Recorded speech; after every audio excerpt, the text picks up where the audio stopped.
All right, ladies and gentlemen, welcome. We're starting right now. We have three wonderful people today on this call.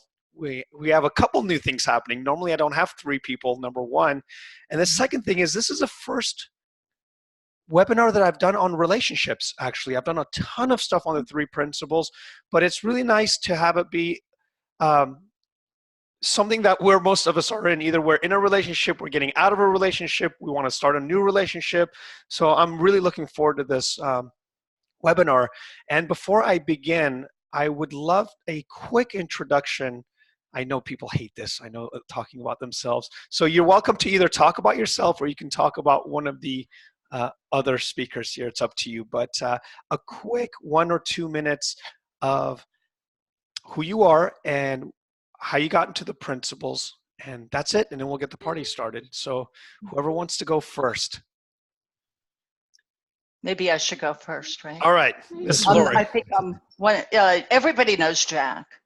Actually, I owe Jack so much for really capturing me into the principles. Like, I went to a Sid Banks talk in 1985 and had like an enormous thing happened to me, which that would be a whole webinar in itself, but I never attributed that to the talk.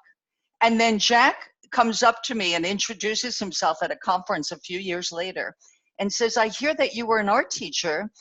Will you help me on this project to create a curriculum, which became Healthy Thinking, Feeling, Doing from the Inside Out? Safer Society Press asked him, and since I was an art teacher, would I help him? So he really brought me back in, I would have to say, because I thought after hearing a number of Sid talks that I knew everything I needed to know. And that couldn't be further from the truth, because through the years, I have just seen so much more. So just to be really quick, I'm a licensed marriage and family therapist because I left the teaching field not realizing at the time that I could very well have the three principles understanding into my role as an art teacher.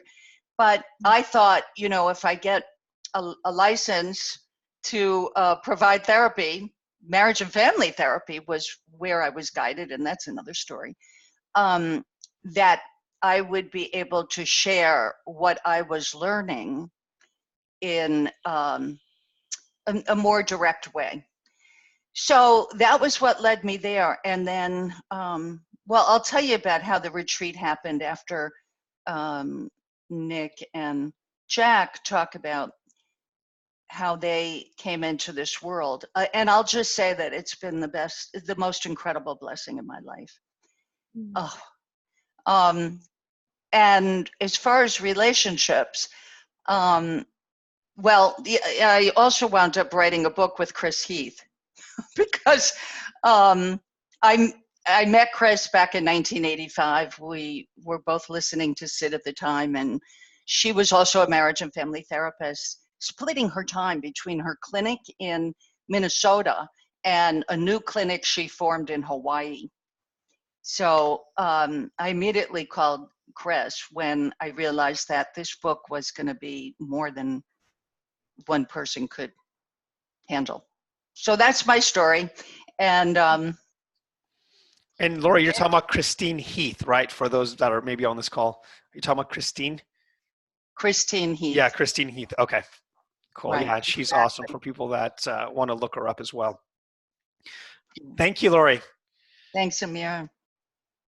Nicole or Mr. Jack? I'm letting Jack go first. Okay, fair enough. Well, I won't say much about my past experience with the three principles because I've said it probably 2,076 times. But excuse me. I will say that it was when I was writing Seduced by Consciousness, I bumped up against something because I was writing about my past relationship.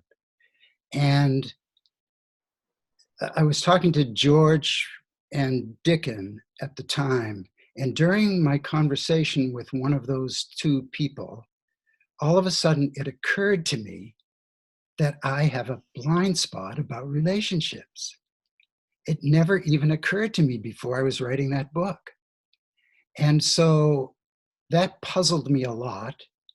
And, because here I am thinking, wait a minute, my ego doesn't get hooked that much in most of my life, but it certainly does get hooked in relationships. What is going on there? I don't go into fear that much in the rest of my life, but I certainly do in relationships. And what is going on there? So I started, I kind of got slapped in the face with it, and I started reflecting on that. And the more I reflected on it, the more I thought it was true. And that was an extremely humbling thing. And then I just decided to admit it to the world. And that has, that's pretty much where it's taken me today. But luckily, I happen to be in a beautiful relationship right now with the person sitting next to me. And despite the fact that I have blind spots, we have managed to have a really nice relationship. So. So I'm Nicole Beasley. I'm a clinical psychologist, and you asked how did I get into the principles or something of that nature? Yeah, either got into it or you can say that. Yep, that's good. Yeah. So I was a mom of 2 little kids, and before I became a mom, I thought of becoming a Buddhist monk. And my very favorite teacher said to me, when I left the monastery, your chance of waking up, I asked her, what's my chance of waking up if I don't stay here and become a monk? And she said, have you ever heard of Snowball's chance in hell? And so that path seemed like a closed door with these 2 little people. She wasn't a monk who would allow me to have children at the monastery. And I'm really glad about that. And so I was looking through podcasts of how you could awaken while nursing children without going on retreat. And I stumbled into the principles. And so what was very appealing to me in the beginning was the idea that I didn't have to sit for many, many hours. It wasn't even recommended. And it seemed like, oh my gosh, I can get back on the spiritual path, or see how I'm still on the spiritual path in a way that fits being a very busy mom with little tiny children and a full-time job. So that's how I encountered the principles. So it was very convenient. That's amazing. You're like, well, I'll take this one. It's very convenient. The 3 principles. Well, it was saying like awakening does not take time, and it doesn't take a certain kind of it doesn't take a certain kind of prescribed path. And I was super excited about that. Yeah. So, yeah. So real quick before we go to the topic at hand, do you feel that enlightenment can happen sporadically versus a snowball's chance in hell? Does it have to be a long drawn out thing from what you've seen now, looking back? What I think about awakening is it's a grace that comes from beyond form. So it's not surprising to me that Sid awoke without any effort at all, because I don't think effort is actually what wakes us up, though my desire to awaken certainly helps me keep looking in the right direction. All right. I love that. And now going to our main, that was good. Yeah. I was like, wow, man, that's brilliant. Jack, you got some good competition over here. So here's our main topic, which is blind spots in relationships. And I guess the first question that would be important to ask is, what is a blind spot? What do we mean when we say a blind spot? Mm-hmm. Well, I'll just start. I think a blind spot is something we don't see, thinking that we don't see, that's usually way behind the scenes, that is calling the shots of our life when we're not really aware of it. And even if we get a glimpse of it, so we know that we have there's something in this realm that is really difficult for us, we still don't see that much of it. Like, we're still blind to a lot of it, and it's still running the show without us knowing what's going on until somehow it gets brought out into the light.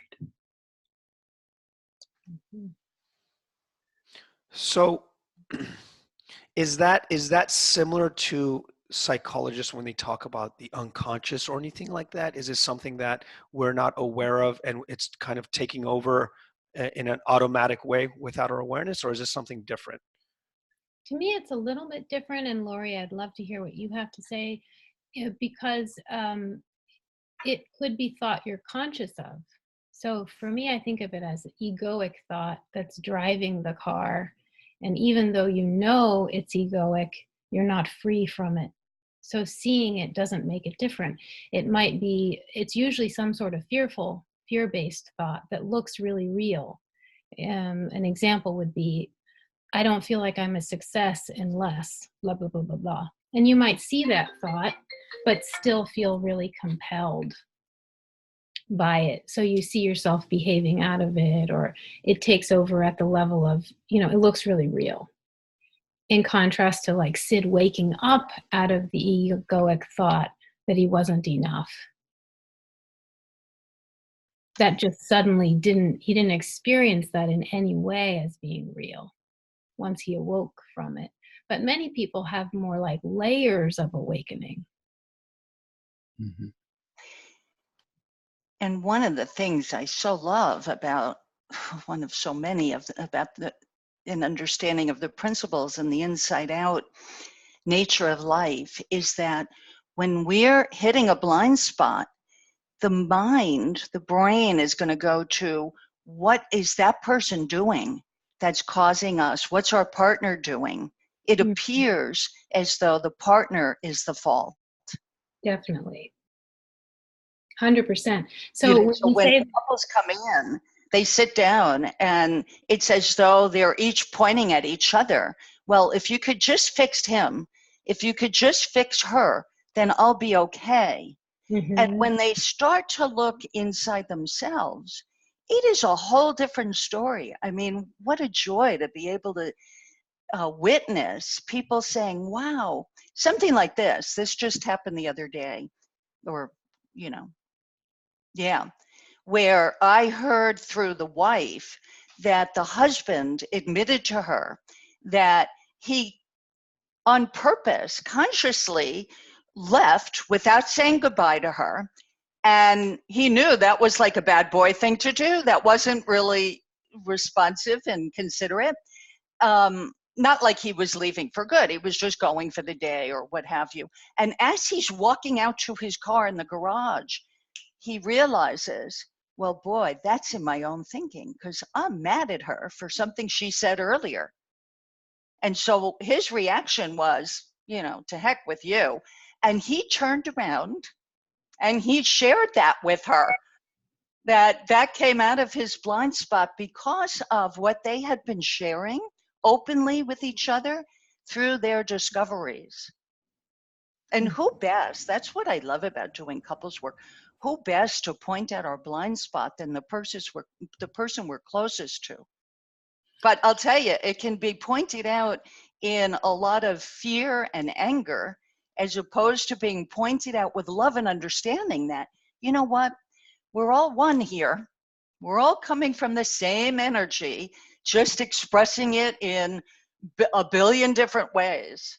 And that softens people so much when they see that, when they realize that it's not me against you. We're on the same team here. We're partners in helping one another. Like, the term has been used, being a student of the principles and also being a student of each other. Mm-hmm.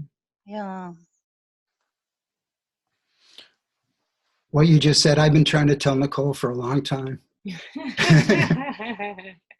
I gave up a long time ago trying to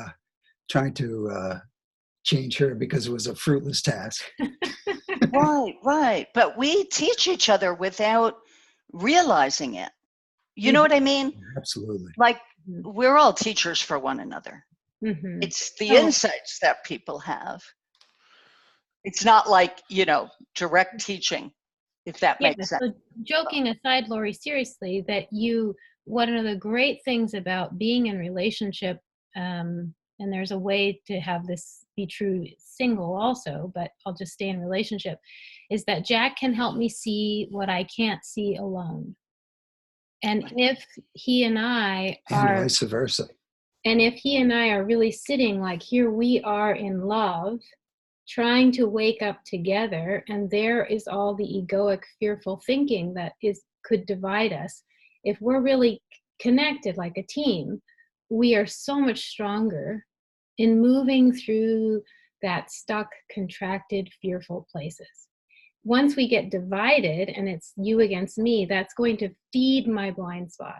My blind spot is going to look more and more real to me if we're not on the same team. One of the beautiful things is it's possible to help a partner see their blind spot. But what Laurie was getting to was that there's a way that has the best chance of working. Mm-hmm. Being able to see the other person and really have in our hearts love and understanding for the other person in that moment, then we can help them point in the direction of what might be a blind spot. But if the other person is in fear about our blind spot or vice versa, then people are just going to be running for cover and trying to protect themselves, and it's going to do more harm than good. And defending, right? Isn't that true? You can tell if your partner starts to defend themselves, if the other person observing this realizes, oh, I know what that means. I'm not going to get into, trying to prove that my partner wrong. They're just not in a place to understand. But exactly, what both Nicole and Jack were pointing to was the state of mind of each individual. And we can't always tell who, the state of mind of the other person. They might, and in fact, people can drop into a lower state of mind like in an instant because, some thought came to mind that just feels terrible to them. So that piece about being in a state of love and understanding, boy, that is so key. That's when people can interact and have discussions. Then the discussions are heart to heart, as opposed to fighting and arguing that goes on when two people are in a state of fear or insecurity. Or, feeling not good enough. And so they have to prove themselves that they really are good enough. Any of those states that we can feel it if we're in tune to pay attention to the feedback mechanism of feeling that we're getting from our own thinking. But the other thing I think that's so important is, of course, we are going to be fearful. We are going to fall into low states of consciousness, as people would say in the principles. We are going to get afraid. That's not a problem. That's not a problem. Finding a way to stay connected to one another while we're afraid is a really good thing to learn how to do.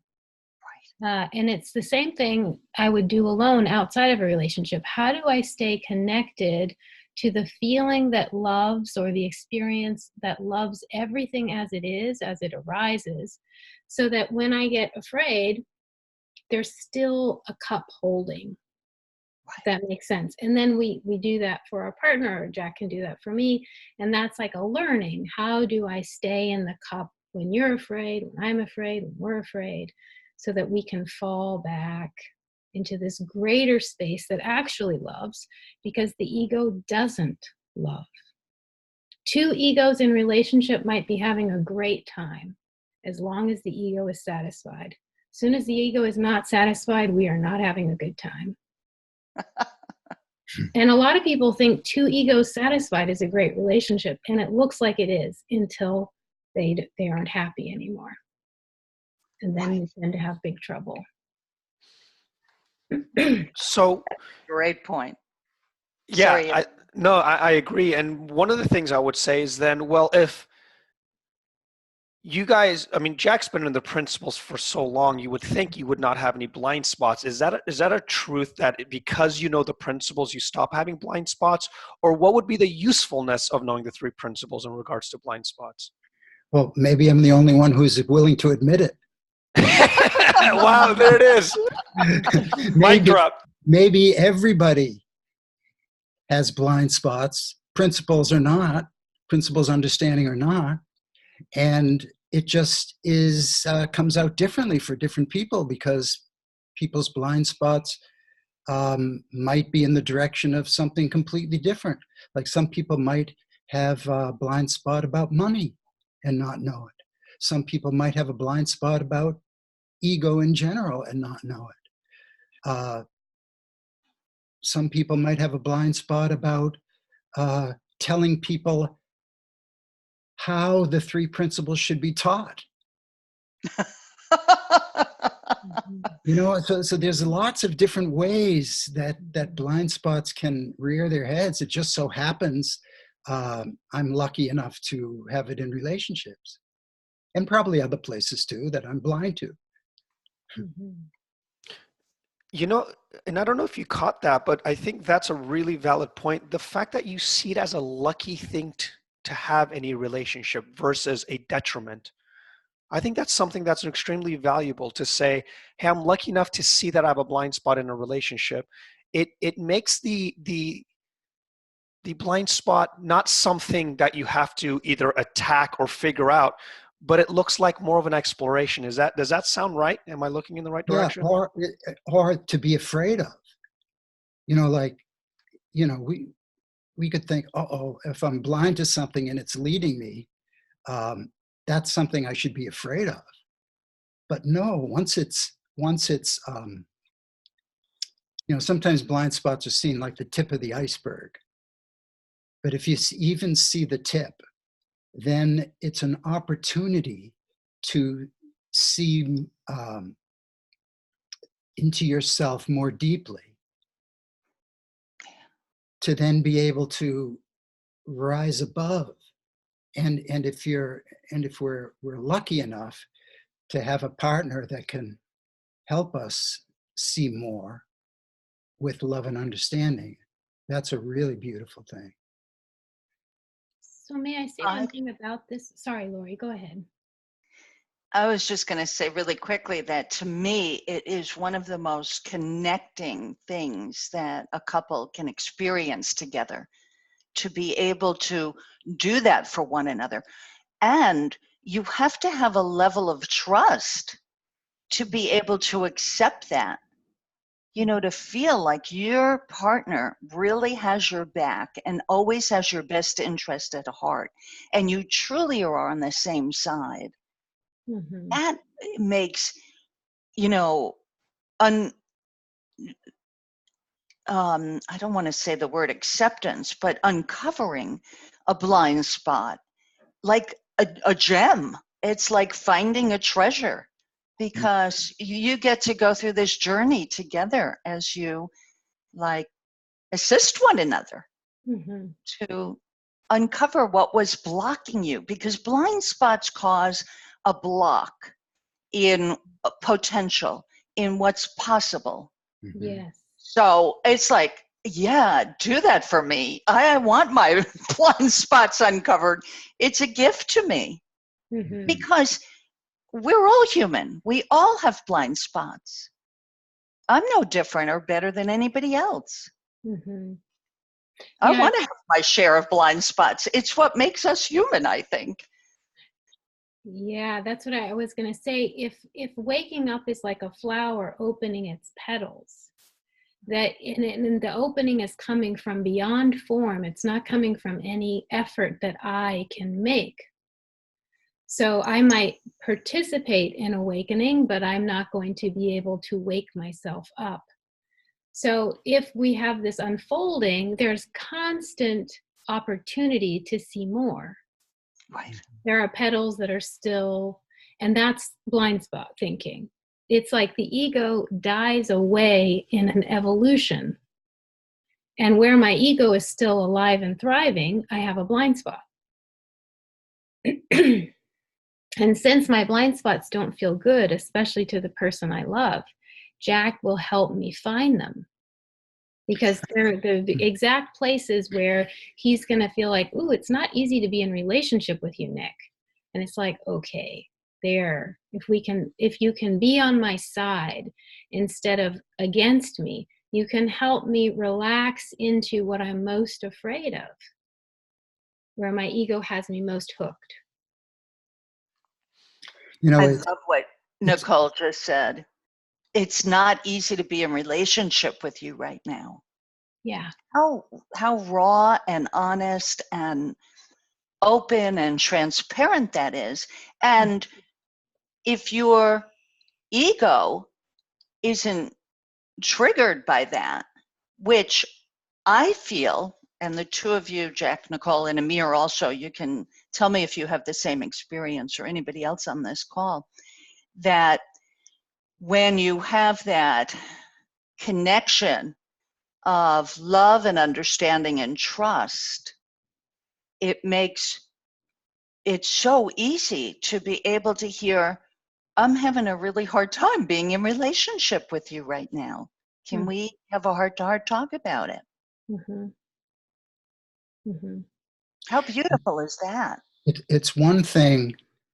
First of all, if we're blind to something, by the mere nature of the fact that we're blind to it, we don't know what's going on. Now, how can we, I don't want to use the word fix, but how can we see something new if we don't know what's going on? Now, we could say, okay, you know, if we're in a bad feeling, we know that there's some thinking that's going on, even if we might not be aware of what the thinking exactly is. But some people, for a blind spot, it's not really enough. It's not really enough to see that, because you know, unless you absolutely know with incredible certainty, if I'm in a low feeling, I just know my thinking is off and it wipes it out across the board, you know. But some people can't really see that. And so it's really helpful to have a blind spot brought out into the light by our partner, because we can't do it ourselves, we're blind to it. But then that you know, just because it's brought out into the light, that doesn't mean that anything is going to happen. It just means it's now able to be dealt with because it's out there. The final step, you could say, is that ultimately, like speaking for myself, I ultimately want to see this for the illusion that it really is. It's really just an illusion of thinking. I want to be able to see it for what it is. And then it goes poof. And I think what you're saying is it goes poof, not necessarily because I'm able to make that happen, but because I'm willing to stay with it. And so, like, for example, I'll make this more practical. Jack was bringing me something, I won't say what the something is, but bringing me something about his experience of me in relationship and saying, you know, Nick, I want you to look at this. And what I felt right away was defensive. And so then there was a question, what am I really afraid of? What's happening here? What's the thinking at the root that's motivating me to want to be like, this is you, right? As I just like push back, go away. Okay, well, I find the root thinking. And then the beautiful thing is, as long as I'm caught, Jack's going to hurt where I'm caught. Now he's only experiencing my catch through his own thinking. That's true. But because where I'm caught in my ego, I'm likely to be unskillful in my relationship with him. So he's going to feel that unskillful behavior. And if we're a team, he can say, hey, Nick, it's still here. It's kind of showing up right here in this way. And that's helpful because then I can keep going back, keep listening to see where this thinking is still alive and running the show. And so together we can kind of like help each other keep with it. Now, I want to get, we're halfway already. This is crazy, but I'd love to get anyone that wants to raise their hands, please do so now. And while we're waiting for that, I do have a question. What if one of the partners is not as open to seeing the other person's blind spots? What if their ego, they're caught up in their ego, they're already shut down? How do we handle that? What do we do with that situation?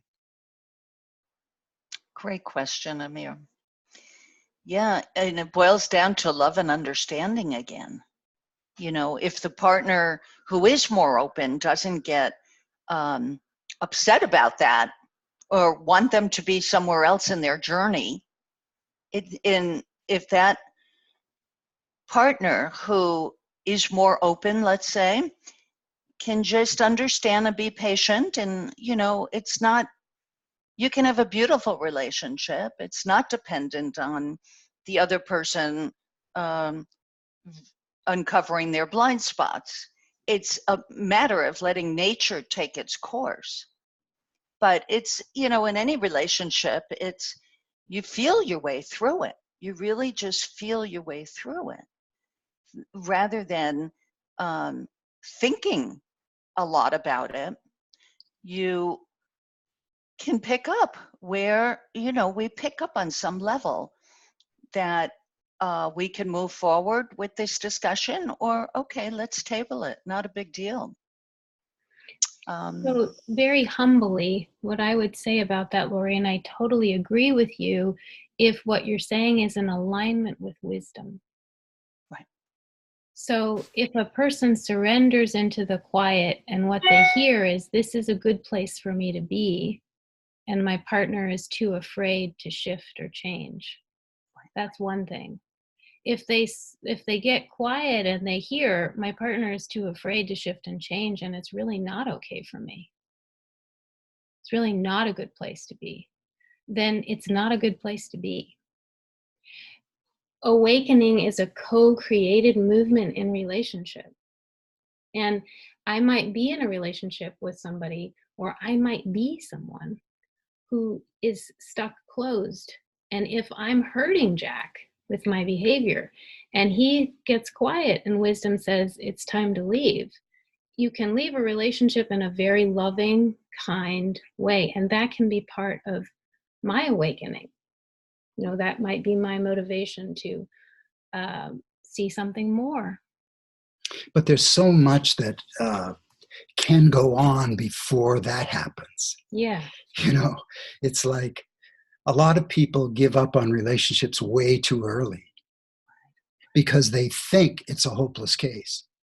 I mean, I'm sure that a lot of the couples that go to see Nicole and go to see Laurie come into them thinking that it's a hopeless case. And they find out after a while, it's not a hopeless case at all. Mm-hmm. Now, why is that? They start listening to each other in a completely different way than they did before.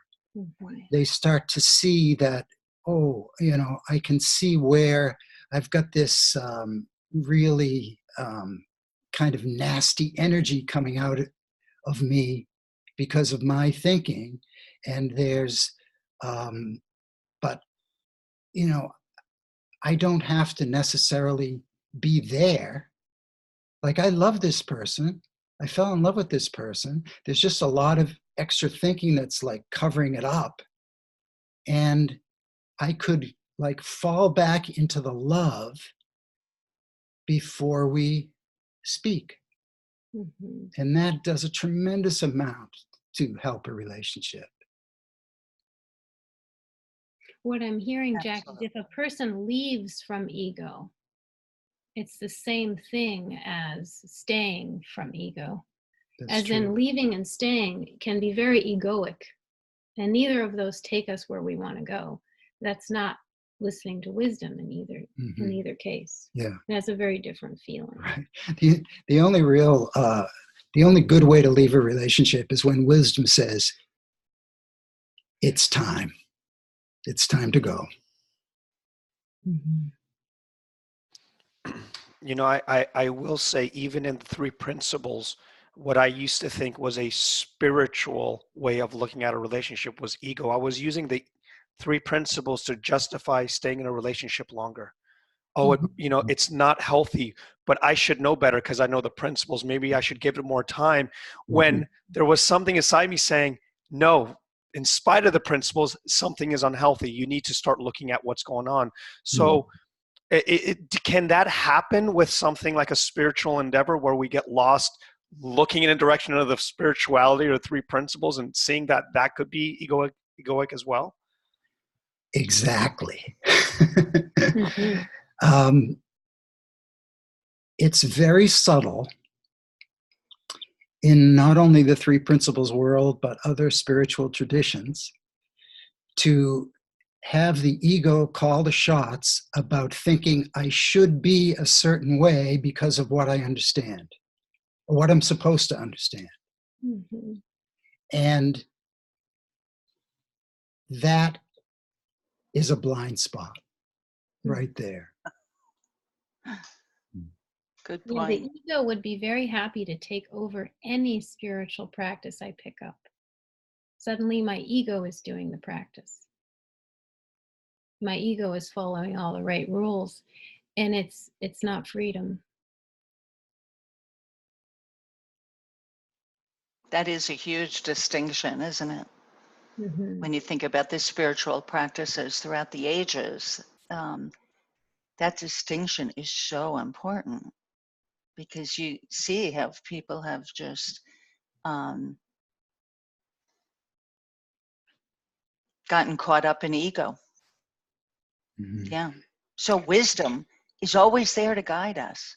Mm-hmm. And Mm-hmm. I'm a divorced person.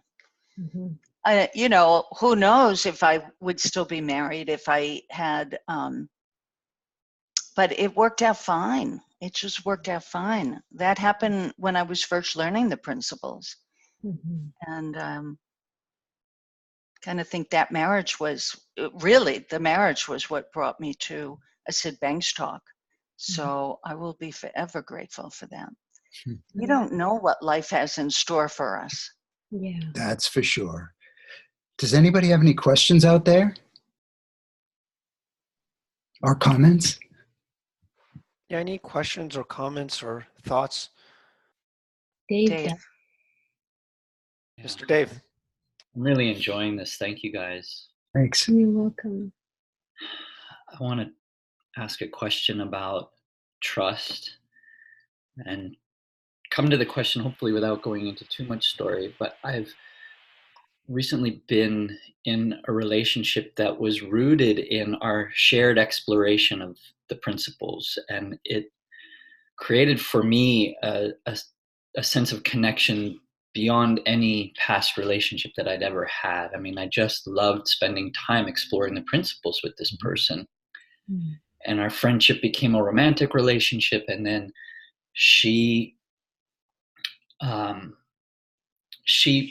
broke that off, and what she said was the reason was that she didn't feel safe for a couple of reasons that don't matter in detail right now. But what she also said was that she realized she hadn't been honest with herself at some points along the way, which to me meant that she hadn't been honest with me either.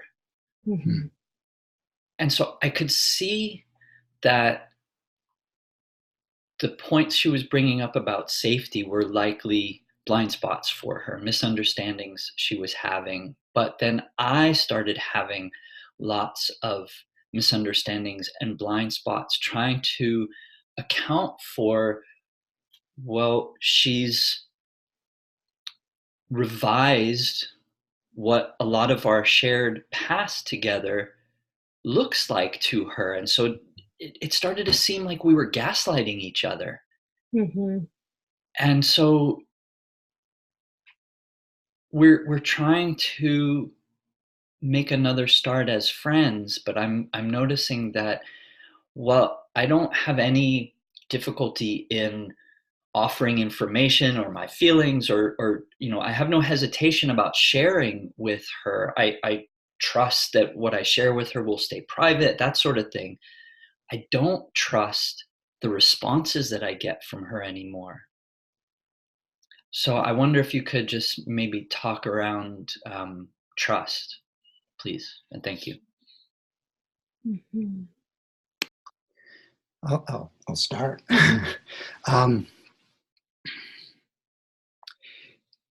People very often, especially in a relationship, have thinking that's going on behind the scenes that they might know about. So it's not a blind spot. They might know about, but for some reason, there's a fear there about sharing it with their partner. And what I think, what one of the things that Nicole and I have done that has been really helpful to me personally has been to ask ourselves, if we're feeling anything about the other person, what's the fear within ourselves? Like what's the root fear here? What's the root thought that's a fear? And asking that of the other person. And the other person, at least in our case, tends to go into reflection about that.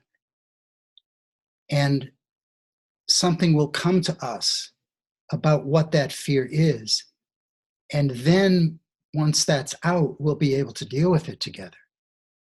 But there's a lot of stuff that, as long as stuff is kept hidden, it's very difficult to know where to go with it, except to be able to say, I'm really feeling like something isn't right here. It doesn't feel right. Am I just making this up, or really is something going on?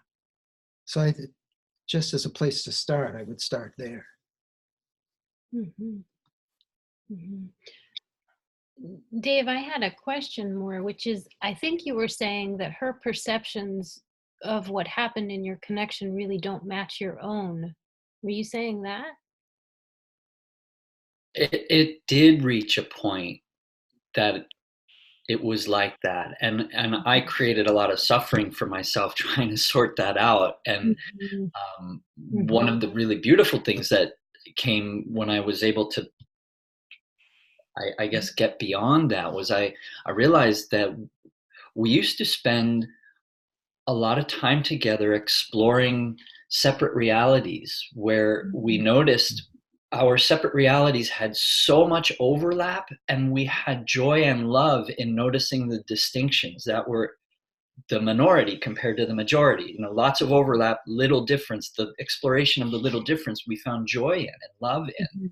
Mm-hmm. And during this time where our relationship has changed so much, and the issues of safety and being honest with ourselves and trust came up, all the stuff that was happening in my head was so focused on where our separate realities are now mostly different and only a little bit overlapping. And once I realized that, I was like, no, that is the biggest misunderstanding I'm having, because we share an understanding, and that is still the massive overlap. And so I was able to go back to her and say, listen, I know that you were doing the best you could then, and you're doing the best you can now. And we are one, and it's just the illusion of separation that's coming up here. And so let's keep talking. And so that's kind of where it's at now. But I'm still having a little difficulty in trusting what she presents to me, because she basically said everything, not everything, but she said a lot of what I presented in the past was coming from a place where she wasn't honest with herself. So how do I know when she's being honest with herself or not? And if she's not honest with herself, can it possibly allow her to be honest with me? Probably not. So what I hear you saying is sort of like a reflection of, I can't know someone if they can't share. You know, I can't know her if she's not sharing herself with me. So if I were in that position, I think the question I would have is, how can I be in relationship with you such that you help me understand how there was such a gap between what you gave me and what was really true? I'd like to just be in a listening mode with you while you explore how that happened. And, you know, and the first question to me is, are you called to share that with me? To really let me know you. It sounds like she's discovering there's a gap between what she said and what she really felt. And she's learning to bridge that gap. And you would just be kind of like the witness to it. Because, yeah, I mean, I would love to do that for her, and I would love for her to find the congruence of being honest with herself and with me, and just accept her however that is, and not have any kind of attachment or hope for where this will lead the future of our relationship. I mean, she asked me to let go, and so I did. Mm-hmm. I'm just going to say one last thing about it. My blind spot might blame me for her incongruence. That would be my blind spot. So I might say, well, if only I were this, she wouldn't be incongruent. You know, I can have a habit of mind where I take responsibility for something that has nothing to do with me. So her incongruence has nothing to do with anything outside of herself. So you can't fix that. No. And you didn't cause that. No, I realize that. My question is for the present and future about finding my ability to trust her. Yeah. Well, you know, in this particular format, it's really difficult to go into a great deal of depth. Mm-hmm. Mm-hmm. So this is why we're having the retreat, you know, where we can really go into this kind of depth with people. You know, there are probably other things to say about that, but I don't know that we can do it in this format. It'll become a therapy session, right? Yeah. Yeah. But I think it's a wonderful opportunity for you as two people, two souls coming together. You're doing this relationship dance. You're in and out of friendship and romance. And I would just add, Dave, you know, whatever level of acceptance you can find about the flow of this relationship. I think it's a beautiful opportunity for both of you to see things that you hadn't seen before. Mm-hmm. And there's no, what's the word I'm looking for? There's no race to see who uncovers the most blind spots or, you know, who can be the most honest with themselves. She's got her timing and you have your timing. Mm-hmm. And, you know, another question I have for all of us is trusting somebody else's truth, or is that important for us? Mm-hmm. All we really have to trust is that we all have wisdom within us, and it'll guide us. I don't know, does that make sense to you, Dave, and others? It makes a lot of sense to me, Lori, because if you trust your own wisdom, you know what to do, even if you can't trust another person. Because you can close your eyes and follow your own internal compass. Right. And let that be enough. And wisdom might tell us, you can't trust this person right now. Mm-hmm. Right. Be careful. Right. you know? Yeah. Well, it's so beautiful that we have access to wisdom if we just get quiet enough to hear it, because it's always speaking to us, always. We just have such a noisy mind, especially when we're trying to protect ourselves, protect our egos, that wisdom often goes unheard. I would like to add one thing too, is when trust looks like an abstraction versus trust being something that you know wholeheartedly to be true. In other words, if you say, I don't trust her because, and you have 8 reasons you can dock down, and all those 8 reasons, if you put it as an abstraction, sounds like you can't trust her, but in a blink of an eye, it could be simply because she's in pain. So what looks like 8 reasons not to trust someone could be one reason that she's vulnerable or in pain, and she just wanted you to be with her, be there with her for some moment. And that's the reason I'm saying that is I'm a fixer as a husband, and I always want to help. And so when my wife doesn't feel a certain way, my brain goes to abstractions. She's hurt because I said this and did this and all that. And there's times where I spend 20 minutes helping her with, here's Jack's book, here's this.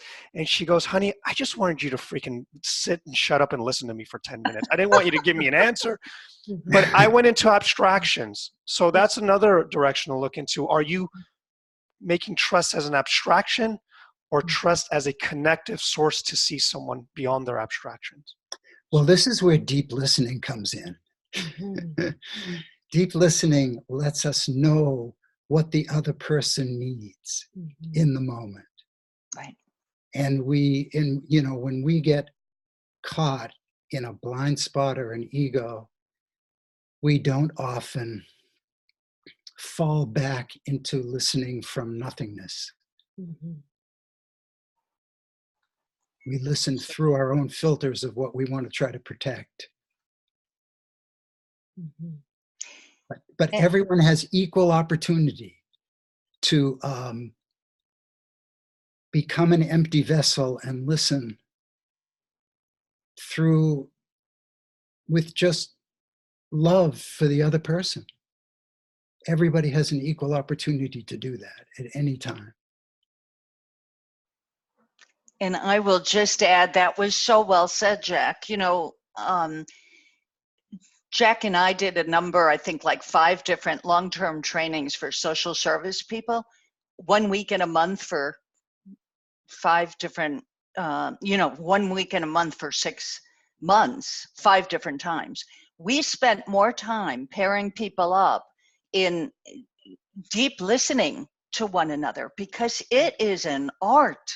We humans are so used to listening through our own ego, our own personal thinking, our own agenda, like needing the person to like us or wanting the person to be. Somebody left a great comment about, wanting a person to be who we want them to be. It's not on us. That's not something that we need to even think about controlling. So yeah, listening, being able to listen beyond the chatter of the mind to what's really going on at a deeper level. And that's what Nicole and Jack also, when you're doing your private sessions, and certainly what I do, is we will hear things that if we share, if wisdom leads us to share that with a person, sometimes they'll wake up and they'll realize that they didn't even know they were thinking that. But it made perfect sense when we bring it to their attention. Like that's, I would call that a blind spot.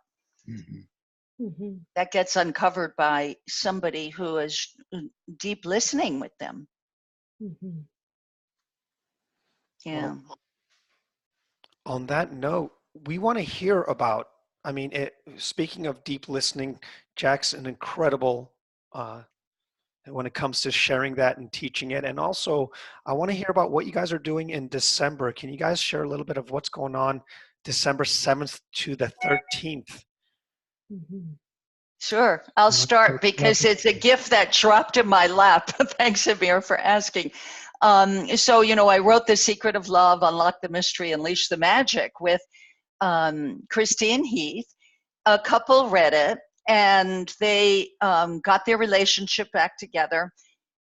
The husband knew a man named Mike Joy, who contacted me to see because he had been bringing work groups out to this all-inclusive retreat in the Dominican Republic. And he contacted me and said, would you like to lead seminars, couple seminars at this all-inclusive in the Caribbean?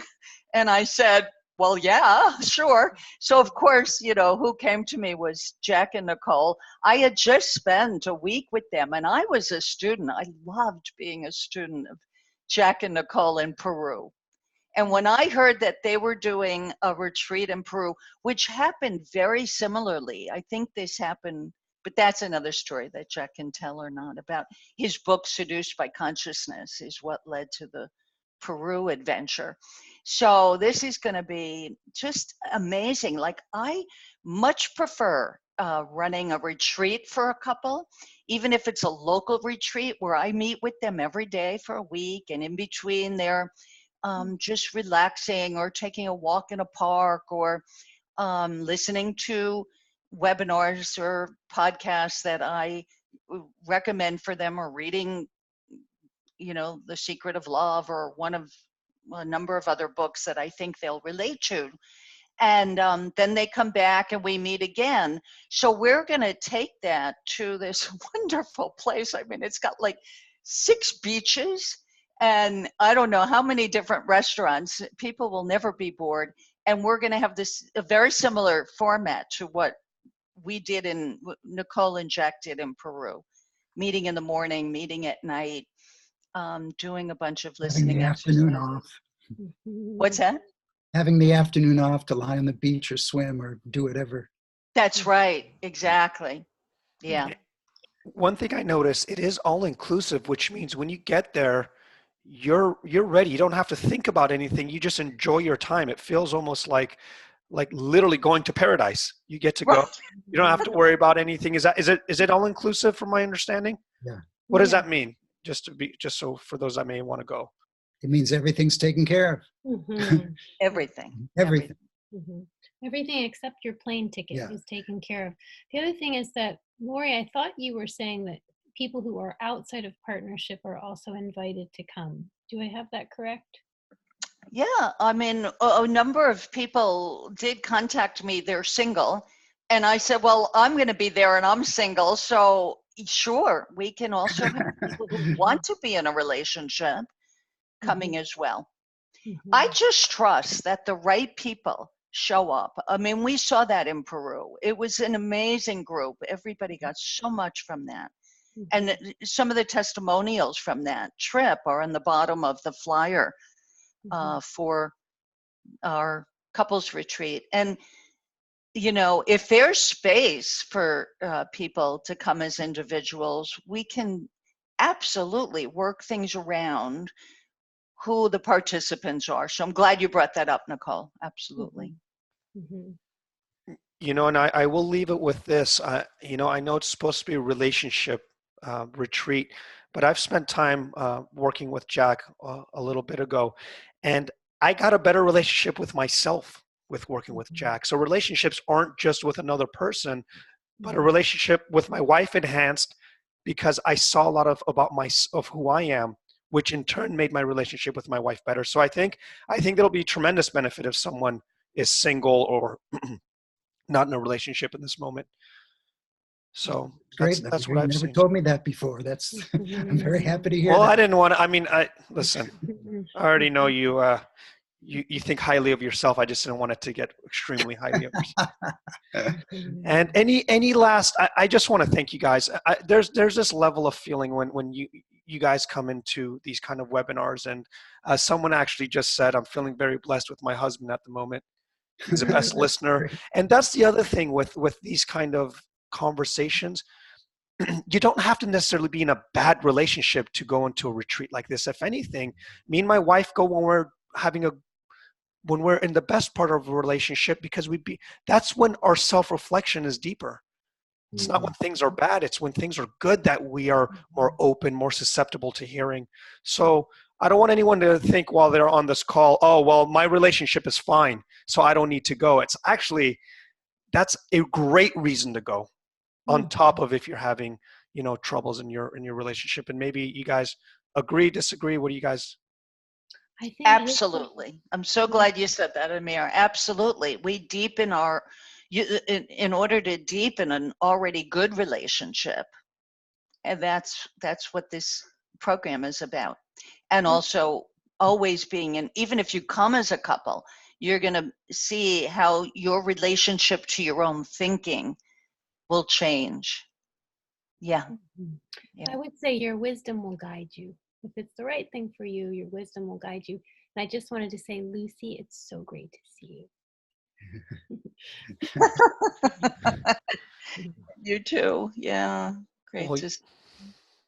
I am so grateful for everybody that joined. Terry said, where do you get the info? I'm posting this as soon as we get off. It will be in my YouTube channel as well as on Facebook. And it's actually, the link is on the events page that was already posted on Facebook. And I will, if there's any, I'll put an email. Is there, Lori, will it go to you if someone has any questions in regard to the retreat? Absolutely, right. And if you click on that beautiful picture, that opens up the whole flyer with a lot of information. I think it's like 3 pages of information. But you can get to me through my Facebook, which is either 3 Principles Therapy or just my name, Lori Carpenos, will get you to leave me a contact information. And also on the flyer, when you click on the picture, on the bottom, you can schedule a half-hour telephone call with me or with Mike, who's the brains behind this whole thing. He's got the whole, he's been there so many times, so he knows all the specifics of the retreat center, and also, sorry about that. And also, how to get there and what airport to fly into, et cetera, et cetera. But Awesome. If you have specifics about what we're going to be doing, then contact me for sure. Awesome. And again, thank you so much for everyone that joined us, and as well as our amazing speakers as always. And I'm looking forward to having you guys. I'm looking forward to hearing about the people that went and their experience. And hopefully I can have you guys back on soon. Thank you again. You're welcome. Thank you so much, Amir. So thanks everybody. It was nice to see all of you that I know, and nice to see those who I don't know too. Yeah. So much love. Thank you all for coming. Yeah. Oh, a lot of people. I just realized. That's wonderful. Yes, we had a pretty good amount, and we'll be putting this replay on soon. So on that note, you guys, what a beautiful way to go to a weekend. You guys go love your husbands and wives and your kids, and if you're alone, love yourself, and we'll speak to you guys soon. Okay, take care, everybody. Bye. Bye. Bye-bye. Thank you.